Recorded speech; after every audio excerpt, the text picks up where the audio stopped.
pinakamainit at maaaring ang ilan sa inyo gutom na. Pero buksan natin ang ating Bible dito sa Galatians chapter 6, verse 7 to 9. Nasa page 13 ng inyong notes. Ako'y nagpapasalamat sa District Youth Committee. Isinama ako sa mga lecturers at ito'y isang pagkakataon, isang pribilehiyo na makapagbahagi sa inyo ng salita ng Panginoon. So sa mga district youth official po natin, maraming salamat sa panguna po ni Pastor Robert Amante. Galatians chapter 6,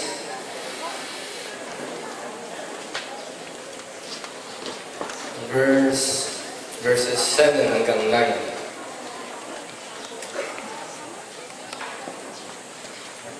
Be not deceived, God is not mocked. For whatsoever a man soweth, that shall he also reap.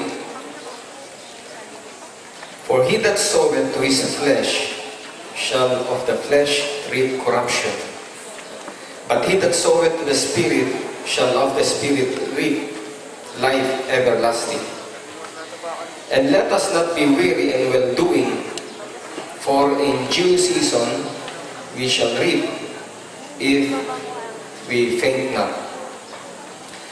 So dyan po sa inyong notes, may title po yung ating lesson ngayon na nagsasabing, do not be deceived. Huwag tayong padaya o huwag tayong madaya. Maraming Kristiyano, hindi nila alam na dadaya sila. At itong pandaraya ay isa sa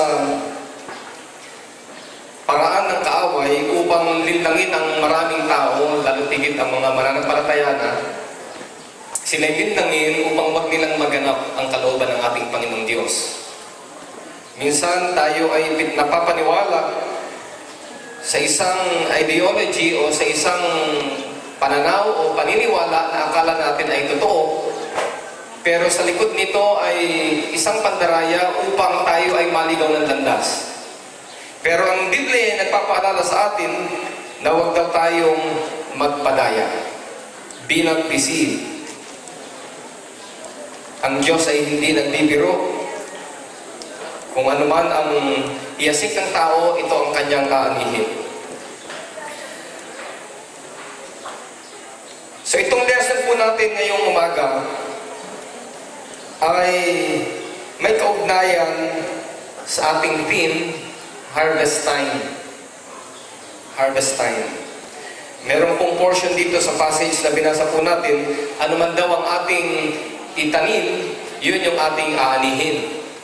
Pag pinag-usapan po natin ang pagtatanim, sino sa inyo rito ang may experience sa paghahalaman o sa pagtatanim, tas ang kamay? Karamihan ng young people, walang experience sa paghahalaman. Ano kayang ginagawa ng young people? Wala man na kayo naitanim kahit damo.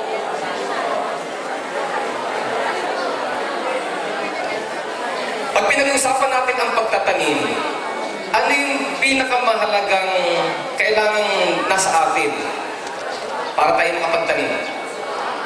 Ha? Seed. Seed. Punla. Binhi. Okay? Anong mapapansin niyo sa buto? Sa seed?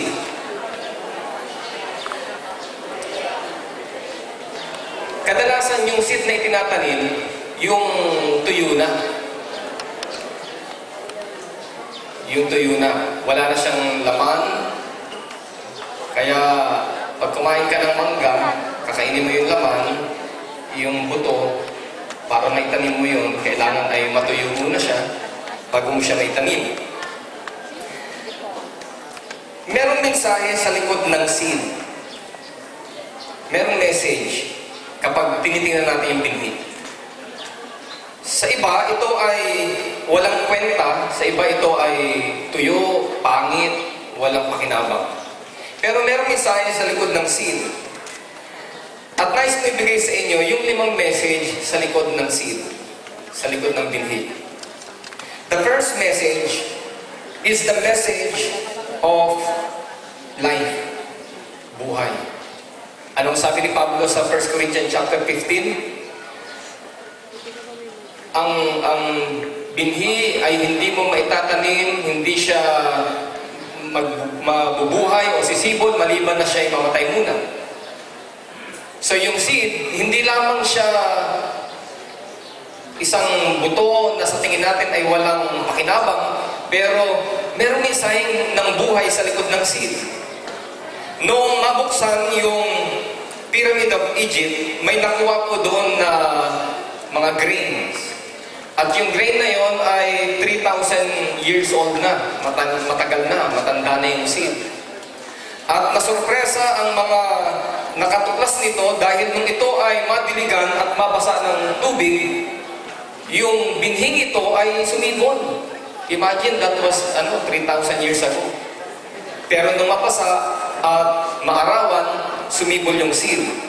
So, the message in the seed, number one, is life. May buhay sa binhi. Another message is the message of faith. Pananampalataya.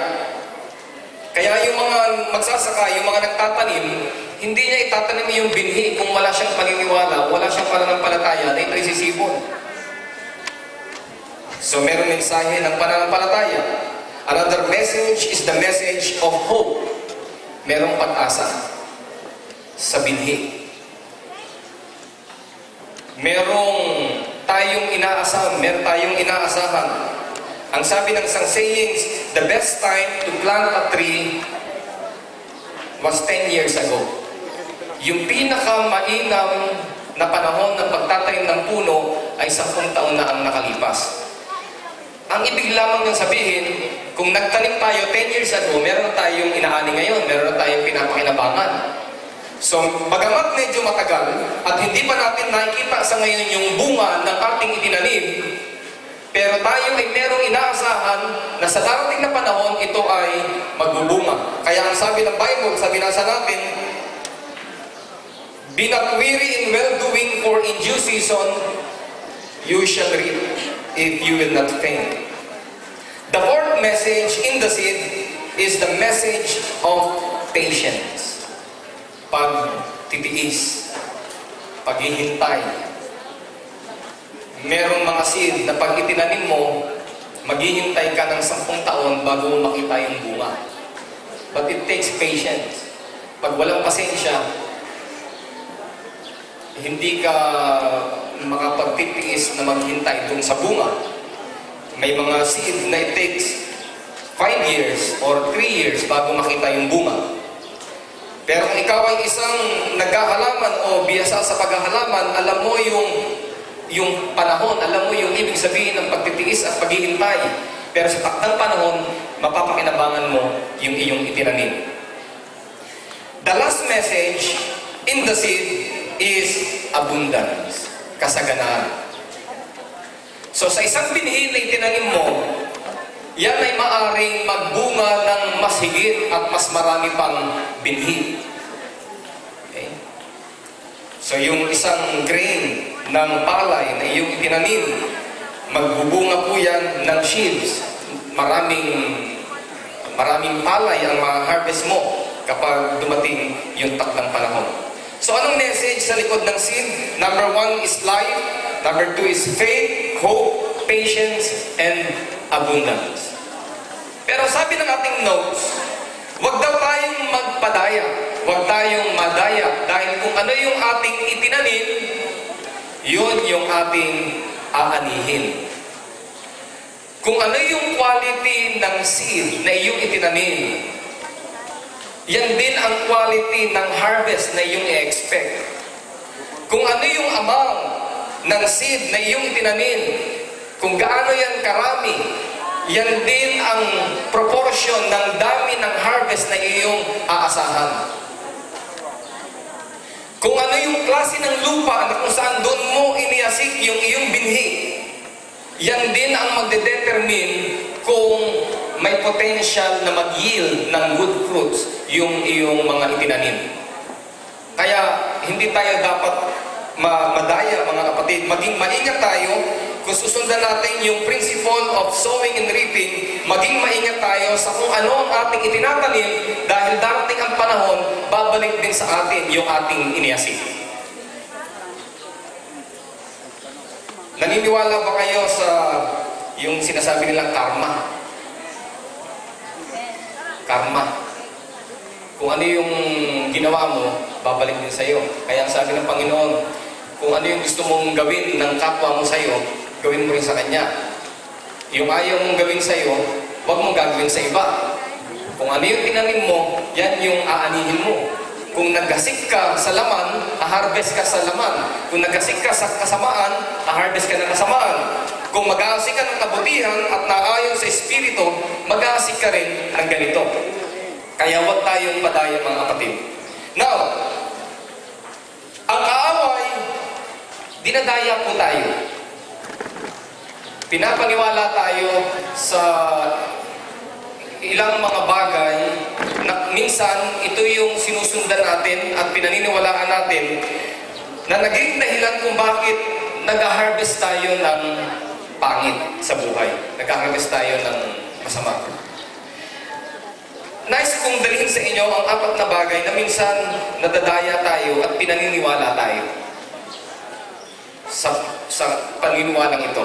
Number 1, be not deceived in believing that you have plenty of time. Sino naniniwala na mahaba pa buhay niyo? Taas ang kamay. Ba't di kayo makasagot? Bakit? Dahil alam niyong life is uncertain. Hindi natin alam kung kailan. Maiksi ang buhay. Huwag mo sabihin, malakas ka ngayon. Huwag mong sabihin, ikaw ay 18 years old at sariwa ang iyong pangangatawan, ang iyong kalakasan, ang iyong kaisipan, ay malayo ka sa kamatayan. Hindi. Ang sabi ng Bible, man that is born of a woman is of short days and full of troubles. Maiksi ang ating buhay, mga kapatid. Hindi natin hawak ang ating buhay, hindi natin hawak ang ating panahon. At pinaniniwala tayo ng kaaway na sinasabi sa atin, bata ka pa naman. I-spend mo lang yung buhay mo sa kung anong klaseng buhay ang nais mo. Marami ka pang oras, marami ka pang panahon. Saka ka na maglingkod sa Diyos, saka ka na umattend ng youth camp, saka ka na magpagaling sa Panginoon, saka ka na magsimba. Marami pang time. Hindi ito ang right time para sa iyo. Wala nang kaligayahan ang buhay kapag ginawa mo yan. Mag-enjoy ka muna sa buhay at saka na lang ang Panginoon. Pero hindi natin namamalayan na ang buhay sa mundong ito ay maiksi at merong hangganan ng ating buhay at maraming kabataan na nare-realize nila isang araw bakit humantong sila sa ganong kalagayan na parang wala na silang time. Wala na yung panahon. So huwag tayong padaya, mga kapatid. We must redeem the time because the days are evil. Ang panahon ay masama. Huwag nating sayangin ang panahon. Lost time cannot be redeemed anymore. Hindi na natin ito maibabalik. Ang kahapon, hindi na maibabalik. Ang nakaraan, hindi na maibabalik. Anumang bagay na dapat mong gawin ngayon, gawin mo ngayon. Anumang bagay na dapat mong itanim ngayon, itanim mo na ngayon. Anumang mabuting bagay na dapat mong iasik, iasik mo na ngayon dahil maiksi ang ating panahon at hindi natin hawak ang ating buhay. Lahat magsabing amen. Sino rito ang teenagers? Taas ang kamay. Teenagers. Marami pa teenagers. Yung iba ayaw mabuking ang kanilang edad. Sino rito ang 20 hanggang 30?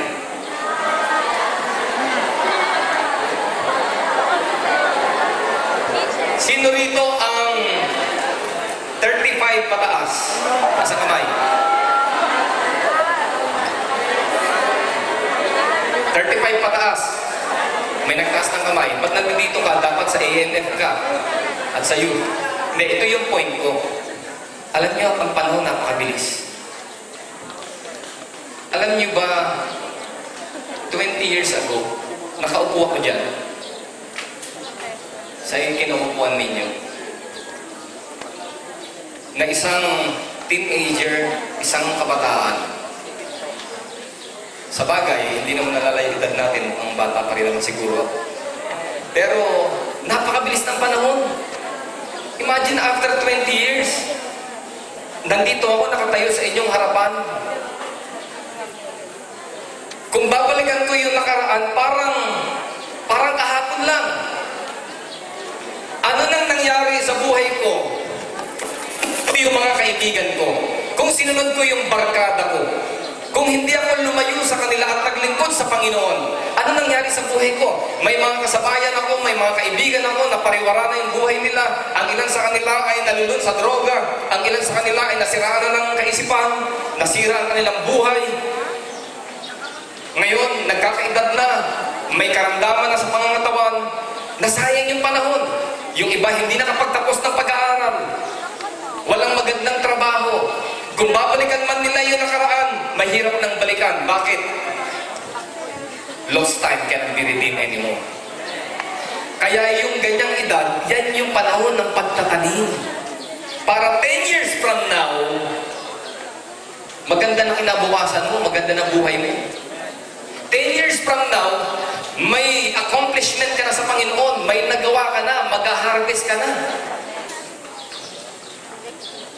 Be not deceived in believing that you have plenty of time. Tandaan natin, napakabilis ng panahon. Napakabilis ng panahon. Darating yung time na i-assess mo yung sarili mo at sasabihin mong, bakit ganito lang yung nangyari sa buhay ko? Bakit ganito ang kinahinatnan ng buhay ko? So, wag tayong maniwala na marami pa ang ating panahon. Number 2, be not deceived in believing that the world has everything to offer for your joy and fulfillment. Maraming mga kabataan, maraming tao, pinaniniwala sila sa kaisipan na ang mundo ay napakaraming bagay na inaalok para ikaw ay mapaligaya at magkaroon ng satisfaction sa buhay. Hindi ho totoo yun. Kaya nga, sabi ng Bible, love not the world, neither the things that are in the world. Huwag mong ibigin ang sanlibutan, maging ang mga bagay na nasa sanlibutan, dahil ang mga bagay na nasa sanlibutan, ito ay lumilipas at kumukupas at hindi nagbibigay kaluguran sa Diyos. Pero pinaniniwala tayo minsan na akala natin ang kaligayahan at ang fulfillment nasa mundo. Kaya kapag in ka sa mundo, kala mo masaya ka. Kapag nakasunod ka sa uso, kala mo enjoy na enjoy ka. Dahil nakaayon ka sa flow ng sanlibutan o sa pattern ng sanlibutan. At kapag hindi ka kabilang o kawagis nila, parang malungkot ang buhay, bakit ako lang ganito? Ba't hindi ko magawa yung kanilang ginagawa? Bakit hindi ko mapuntahan yung kanilang pinupuntahan? Bakit hindi ko matikman yung kanilang tinitikman? Bakit hindi?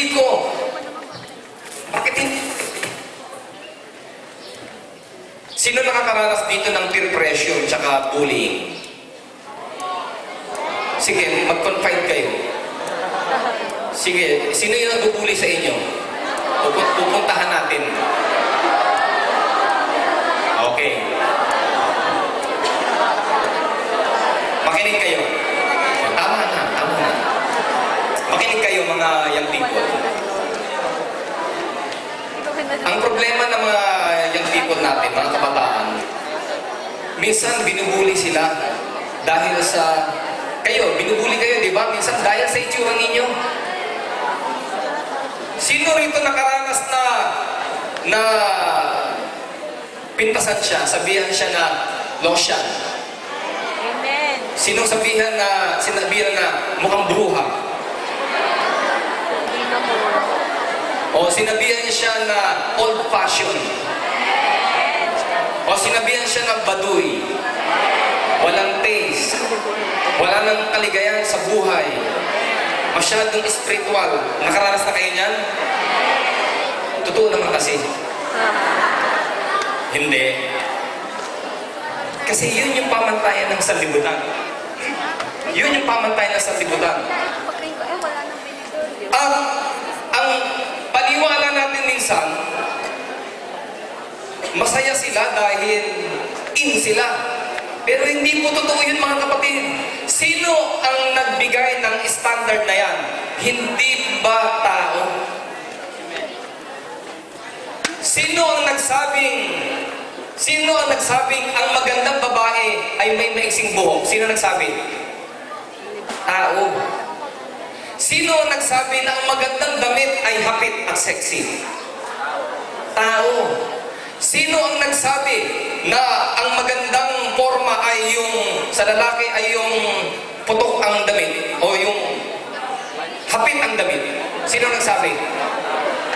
Tao. Paglipas ng ilang panahon, merong panibagong uso. Diba? May panibagong uso. At yung usong yon, yan naman ang magiging standard. At dyan magiging masaya naman yung mga tao sa usong yan. Pero standard yan ng mundo. Ang nagde-define ng beauty ang mundo. May mga panahon na ang beautiful noon ay mataba. O, di kayo maniwala. Alam nyo ba, mayroong mga kultura. Alam nyo ba na may mga kultura hanggang ngayon na ang beautiful sa kanila mataba?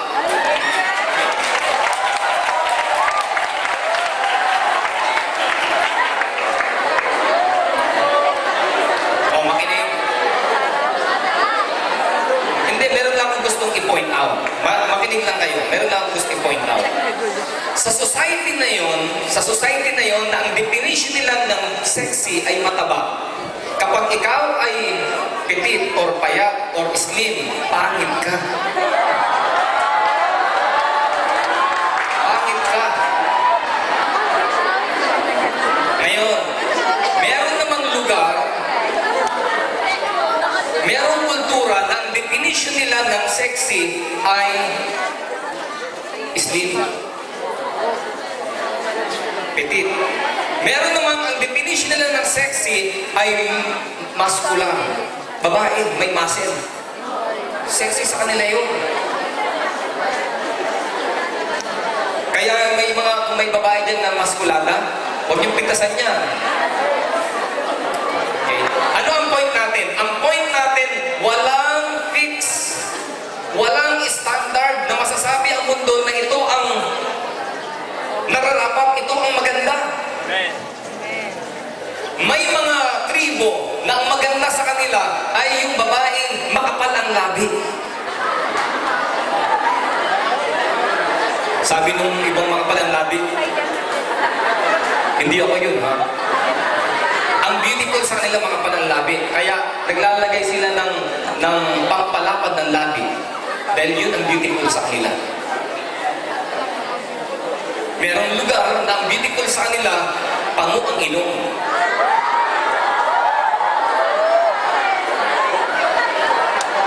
Na kapag meron ka niyan, ako, napakaswerte mo, napakasaya mo. Pero ito ang point ko, mga kapatid. Ito ang point ko. Ay yung mga mananampalataya, hindi tayo naniniwala sa sinasabi ng sanlibutan. Dahil ang mahalaga sa atin, ano ang definition ng Diyos? Ang mahalaga sa atin, ano ang importante sa Panginoon? Ano ang mahalaga sa Kanya? Ano ang tinitingnan ng Panginoon? Una sa lahat ay ang kalinisan ng iyong puso at ng iyong isip. Be not deceived. Masyado tayong tanim ng tanim sa sanlibutan na kailangan para masaya. Dapat nakapattern tayo sa kanila. Dapat nakaayon tayo sa kanila. Hindi po ganun, mga kapatid. Ang importante sa mga mananampalataya ay maniwala tayo na ang tanging nagbibigay kaligayahan at fulfillment sa buhay ay ang Diyos. Ang Panginoon. Kaya mga lalaki, kung kayo man ay pipili ng babae, huwag kayong padaya sa ganda. Kala mo maganda yan, pero burara. Kayo mga babae, huwag rin kayong padaya sa look ng mga gwapings na lalaki. Kahit gwapo yan, kung batugan yan, wala yan.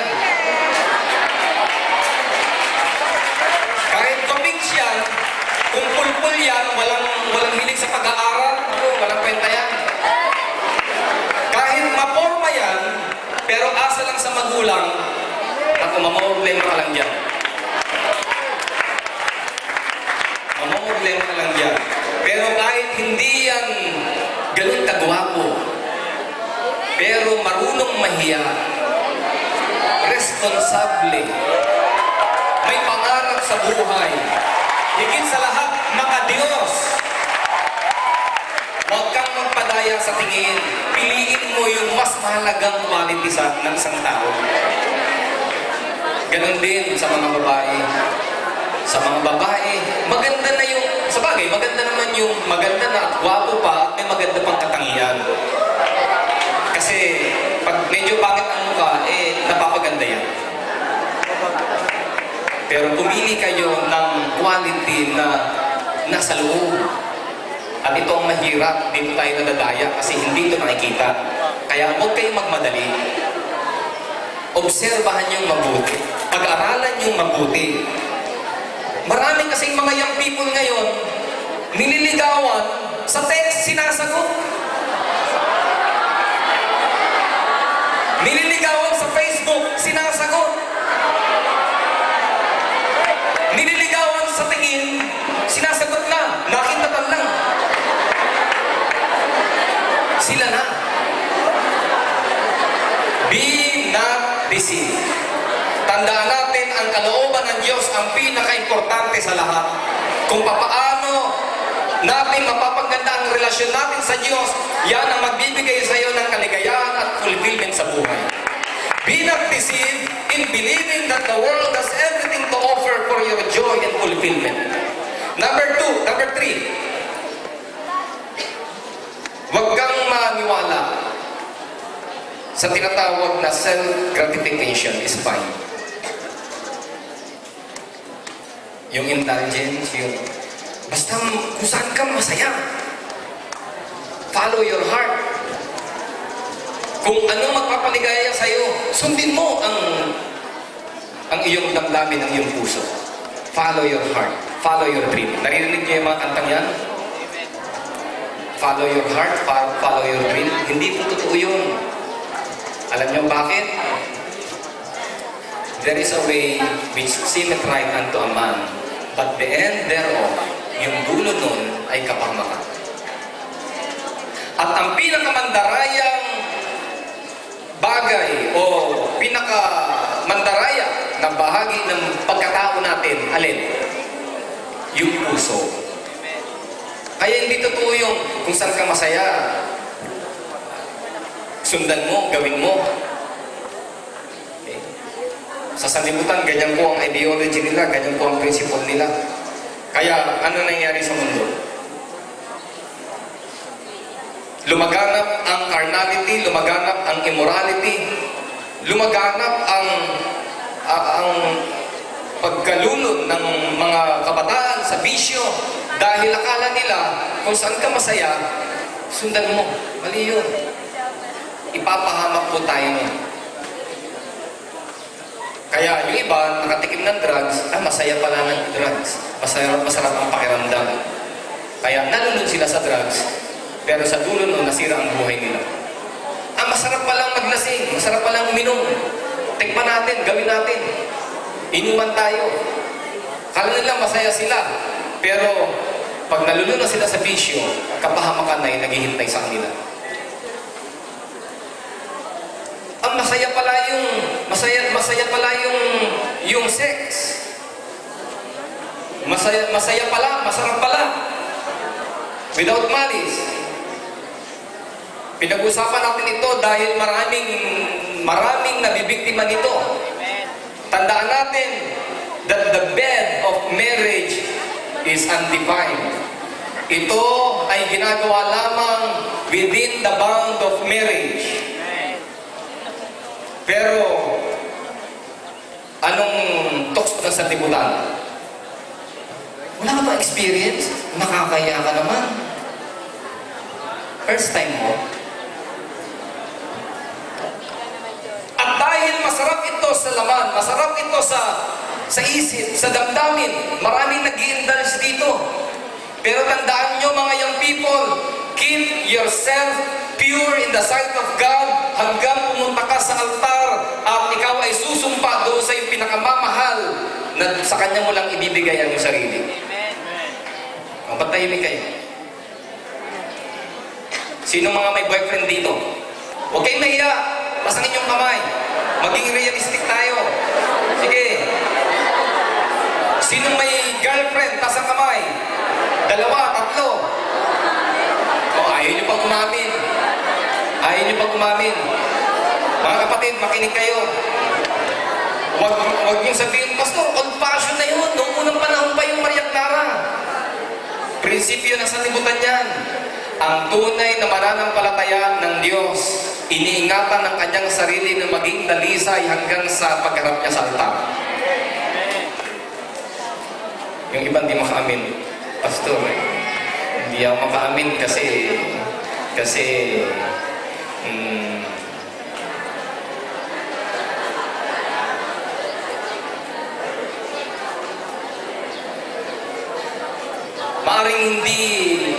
maaring hindi niyo magustuhan ito sasabihin ko.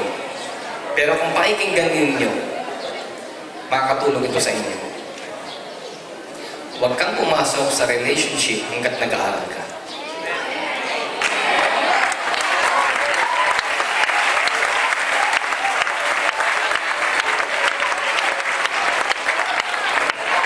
Kaya yung mga may boyfriend, girlfriend dyan na nag-aaral pa, maghiwalay na kayo.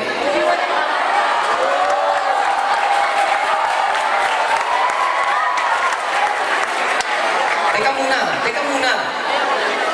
Hindi ko alam yung ibig sabihin ng sigaw ninyo kung sakayon kayo o hindi.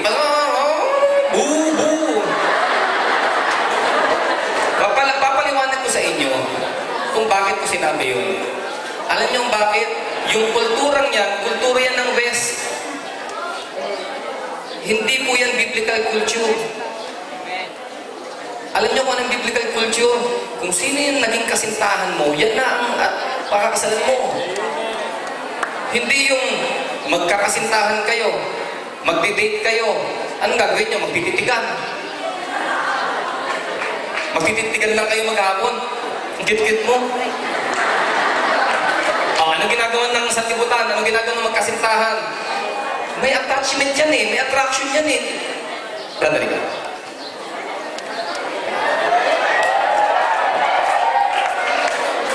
Bilis!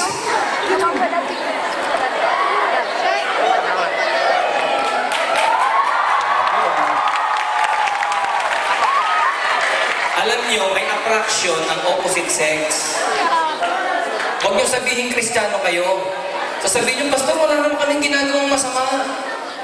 Kami naman ay magkasintahan lang. O, mag-date kayo. Alam, magtitigan lang kayo.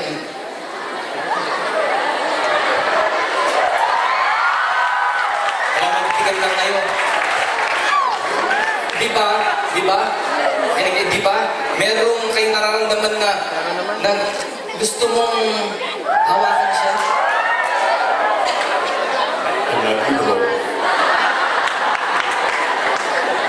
Gusto mong, kaya nga pagtatawid, aalalayan mo. Kaya na 10 tawid na. Kasi gustong mahawakan.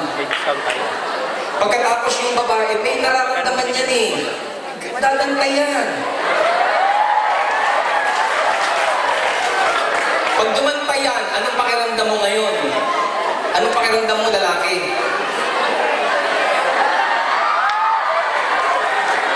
Kailabutan ko, diba?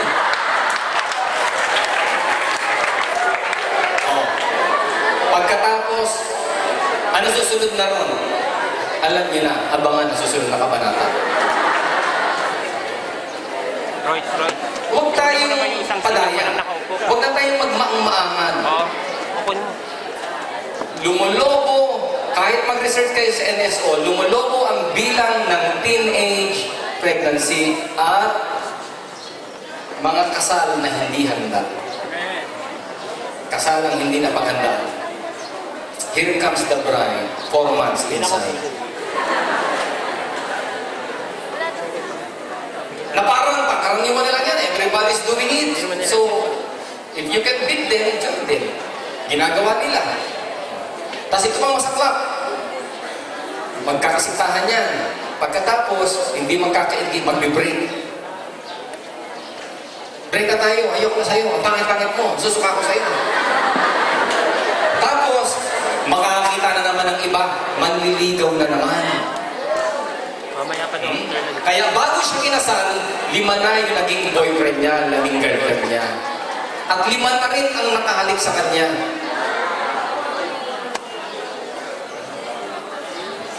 Keep yourself pure. Kung kayo nag-aaral, mag-focus muna kayo sa pag-aaral. Mamaya magka-problema pa kayo, hindi kayo makapagtapos ng pag-aaral. Paano na yung kinabukasan ninyo? Mag-aral ng mabuti, mag-aral ng mabuti. Pag kayo nakagraduate na, magtrabaho. At pag may trabaho na, pwede ka na mag-entertain ng manliligaw. Pwede ka naman paligaw. At kapag may kakayanang makasal, saka kayo pumasok sa kanyang relasyon. Dahil kung sino yung dapat na naging kasintahan mo, kailangan kilalang kilala mo, at siya na yung makakasalan mo. Alam mo, hindi sa pagyayabang, yung niligawan ko, na naging kasintahan ko, yun na rin ang napangasawa ko. Pero pinipili yun. Pinipili. Pinili ko mabuti. Kasi mahirap magkamali pag-asawa mo na yan. Hindi mo yan pwedeng ibalik. Pinili ko yung marunong maglaba, marunong magsaing, marunong mamalansya. Hindi katulong. Pinili ko yung sanay kumain ng pagkain ng mahirap, sanay din kumain ng pagkain ng mayaman. Pinili ko yung may tinapos, yung may pinag-aralan, at higit sa lahat, yung makadiyos. At pinakahigit, yung maganda. Nakita niyo ng misis ko? Alam niyo, nung young people kami, kasintahan ko siya, youth ka. Di ba, tradisyon natin, kapag yung last night, hinaharana, youth president ako nun, kasintahan ko siya. May lumapit sa akin yung people. Gwapo. May dalang gitara. Sabi sa akin, Sir, kayo po ba ang youth president ng Philippine Evangelism? Oo, ako nga. Sir, papaalam kami. May haranahin kami. Gusto ko namin ligawan. Sino? Yung people ho ninyo. Anong pangalan? Ano po daw Sister Lisa. Kasintahan ko yun. Walang iya. Kaya lang, hindi mo makahindi. Kasi baka sabihin naman sige, haranahin mo, nandun siya. Pero habang kumakanta, dinudurog yung puso. Biro mo yung awit dumawin mo man ang bituin. Tapos yung kasintahan ko habang kumakanta, nakangiti. Naku, pasalamat to, Kristiyano ako, babasagin ko yung gitara sa biro lang yun. Pero, don't believe in self-gratification. Kung anong itinanim mo, aanihin mo yan. Kung nagtanim ka ng tama, aani ka ng tama. Pag nagtanim ka ng mali, mali rin ang aanihin mo. Pang-apat. Nawala na. Ano pa ba kanta may Pang-apat, spiritual idleness or lack of participation in the church is all right. Yung wala kang ginagawa sa church, basta umate ka lang every Sunday, ordinary member ka lang, wala kang involvement. Alam niyo, hindi tama yun. Mali yun. Minsan pinaniniwala tayo, wala kang kapasidad mag-preach, wala kang kapasidad magturo. Alam niyo ba mga kapatid, niligtas ka ng Panginoon, meron kang tungkulin. Papasok tayo dito sa harvest time. Harvest time. Fastest growing religion is, Fastest growing religion. evangelical at saka Pentecostal. Ang fastest growing religion ngayon is Islam. Naunahan na po tayo mga Kristiyano. Alam niyo bakit fastest growing sila? Kasi yung fertility rate nila mas mataas. Nasa 3%. Ang lalaki sa kanila pwede mag-asawa ng more than one. Okay? Pagkatapos, wala silang batas na nagpapaitulot sa mga tao, sa kanila na gumamit ng birth control methods. Kaya mabilis yung pagdami nila. Plus yung conversion. Sa Christianity, ano problema natin? Bakit hindi dumadami ang Christianity? Ang nangyayari sa Christendom, nakakaroon lamang ng church configuration. Ibig sabihin, yung mga nako-convert ay nanggaling din sa ibang Christian group. Okay? Pangalawa, bakit mahina yung ating growth? Mahina ang fertility rate ng mga Christians, lalo na sa mga highly developed country. Dahil doon sa kanila, masyado silang matipid mag-anak. So, ang growth rate ng Christianity is only between 1 to 1.5%. Napakaliit nun compared sa 3%. Ano bang problema natin? Bakit mabagal ang ating pagdami? Ang conversion natin nanggagaling lang din doon sa Christendom. Bukod doon, bakit mabagal ang pagdami natin? Dahil sa panahon natin ngayon, nagtitipid na rin sa anak ang mga Kristiyano. Pangatlo, among religious sector or groups, ang pinakamaraming bakla at tomboy nanggaling sa Christian group. Sa ibang bansa, kinakasal lalaki sa lalaki, paano magkakaanak yun? Kinakasal babae sa babae, paano dadami yun? So dahil doon, mababa ang ating growth. Isa pa, ang mga Kristiyano hindi masyadong involved sa mission, sa evangelism. At kung susundan natin yung pattern na yan, hindi tayo mag-harvest, hindi tayo dadami. Tandaan natin, the amount of seed you have sown, yung dami ng binili yung itinatanim, yan din yung amount ng harvest na may expect mo. Kaya kung marami ang involved, kung marami ang magtatanim, mag-aasik, kung marami ang magpa-participate sa mission at sa harvest, kung lahat tayo ay kikilos at magbabahagi ng salita ng Panginoon, magdadala ng bisita, imagine, each one bring one, isa lang sa atin magdala ng isa. Lahat tayo magdadala ng isa. Marami yun. Kung tayo ay 500 dito, times 2, maging 1,000 po yan. Kaya lang, maraming mga mananampalataya hindi na-involve sa mission. Taga-upo lamang. Napunta sa church, na-attend, satisfied na sila, masaya silang gano'n every Sunday. Pupunta sa church, pero walang involvement. Be not deceived. Huwag tayong padaya. Niligtas tayo ng ating Panginoon upang ibahagi ang salita ng Diyos sa iba. At kung tayo ay mag-aasik ng binhi na walang iba kundi ang salita ng Diyos, tandaan natin, hindi man agad yan sisibol at magbubunga, pero ang sabi ng salita ng Diyos, my word shall not return to me void. Hindi ito babalik ng walang kabuluhan. Ito ay mananagana. Pero ang tanong, kailan mo ito iaasik? Kailan mo iahagis yung binhi? Kailan mo i-share? Kailan mo ibabahagi sa nanay mo, sa tatay mo na hindi pa mananampalataya o sa mga kaibigan mo, sa classmate mo? Kailan mo i-share? Kailan mo ibabahagi? Dahil kung di natin ang gagampanan, mga kapatid, hindi ito mangyayari. Harvest time. Walang harvest time na mangyayari kung hindi tayo mag-asik ng binhi. Huwag kang masatisfy na every Sunday dumadalo ka lang na walang participation sa church. Mag-participate ka sa mga prayer meetings. Mag-participate ka sa church fasting. Mag-participate ka sa evangelism, trust distribution. Gamitin mo ang media, gamitin mo ang technology para maibahagi mo ang salita ng Diyos sa iba. Gamitin mo yung cellphone mo, gamitin mo yung Facebook mo. Cellphone tayo ng cellphone, minsan walang katuturan yung text natin. Magte-text, hi.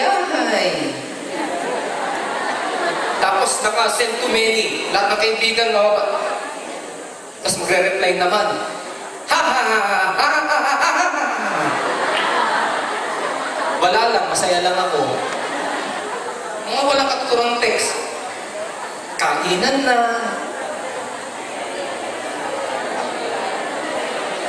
Subukan mo kayang mag-send ka ng message sa lahat ng kaibigan mo, Jesus loves you. Amen. Subukan mo kayang mag-text ng mga Bible verse. Repent and be baptized, every one of you, in the name of Jesus Christ for the remission of your sin. Subukan mo kayang mag-text ng cast your burdens unto Jesus for He cares for you. Malay mo yung makatanggap nun gusto na mag-suicide. Pero nung mabasa yung text mo, napigilan siya. Imagine, piece of text. Naligtas yung buhay niya. Kaysa text ka ng text. Sa bagay, ito, formal lang naman, walang load. Ano text? Brad, pasahan mo naman ako ng load. Pero gamitin na yung cellphone mo. Gamitin mo yung Facebook mo. Mag-paste ka, mag-post ka doon sa wall ng mga messages, na mga tracts. Natutuwa ako sa mga young people, naglalagay sila ng tracts. Naglalagay sila ng mga messages, mga Bible verse, nababasa yun. Imagine kung meron kang 1,000 friends, isang click mo lang, yung 1,000 friends mo, mababasa niya yung message. Nakapagbahagi ka ng salita ng Diyos. Maging bahagi po tayo. Mag-involve po tayo. Sumuporta tayo sa ating mga local church. Napakarami ng tao na aminin. At tandaan natin mga kapatid, maiksi na lamang ang ating panahon. Yung mga palatandaan, narito na sa atin. Kung hindi pa natin sasamantalahin, kung hindi pa natin gagawin yung dapat natin gawin, baka dumating yung time na magbibigay sulit tayo sa Panginoon at wala tayong may papakita sa Kanyang resulta ng mga mabuting bagay na ating ginawa. Remember, binagtisin. Ang Diyos hindi nagbibiro. Remember your Creator in the days of your youth. Habang bata ka pa, habang malakas ka pa, magpagamit ka sa Panginoon, maglingkod ka sa Panginoon, gumawa ka ng tama, lumakad ka sa tuwid na daan. Habang bata ka, mag-aral ka na ng Kanyang salita. Habang bata ka, magtanim ka ng kabutihan. Mahalin mo ang nanay mo, ang tatay mo. Suklian mo sila ng kabutihan, igalang mo sila. Mag-aral kang mabuti. Magseryoso ka sa buhay. Magplano ka. Magtanim ka na magtanim. Dahil napakasin ng panahon at baka dumating ang isang araw na magsisi ka, sana ginawa ko. Ngayon, wala akong napapakinabangan. Ngayon, wala akong inaani. Pero ngayon pa lang, nasa iyo ang potential. Ang binhi ay nasa iyo. Nasa iyo ang hope. Nasa iyo ang faith. Nasa iyo ang abundance. Nasa iyo ang magandang kinabukasan. Lakaran mo mga kapatid. Iyasik mo yung binhi. And in due season, you will reap. Tayo natin ito ngayon. Palakpakan natin ang ating Panginoon. Amen. Bigyan natin ng malakas na palakpakan ang ating Panginoon. Come on, young people. Magkasing ka. Magkasing ka sa spiritual. Magkasing ka sa espiritu. Ang pagpupuli sa Panginoon is a spiritual pain. Kung magpupuli ka sa Panginoon, gawin mo na ngayon. Kung magpupuli ka sa Kanya, gawin mo na ngayon. Kung maglilingkod ka sa Kanya, gawin mo na ngayon. Ito yung time na dapat kang mag-asik. Ito yung time na dapat kang magtanim. Kung mag-involve ka sa mission, this is the time. Gawin mo na ngayon. Dahil dumarating yung time na tayo ay harap sa Diyos at magbibigay sulit sa kanyang ginawa natin sa buhay nila. Habang tayo nagbubulay-bulay mga kapatid, luko natin ang ating mga ulo at tumawid tayo ng papuring awit sa ating Panginoon. Hallelujah.